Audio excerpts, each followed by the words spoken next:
Salamat sa buhay ni Kuya Marlon, O God, Lord. Hindi po aksidente na nagkakilala kami ni Kuya Marlon.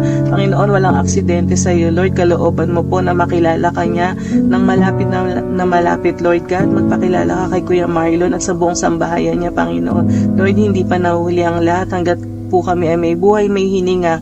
Kami po ay inyong minamahal. Lord, maraming salamat po sa pagpapala na ibinigay niyo kay Kuya Marlon hanggang sa trabaho niyang ito. Lord, lagi mo po siyang samahan.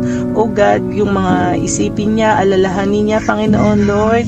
Tulungan mo siya, Panginoon, kung siya ay nanghihina, Panginoon, at kung siya ay nababagabag, Panginoon, tulungan mo siyang sambayanan. Lord, I speak blessing upon blessing sa buong pamilya niya, O God.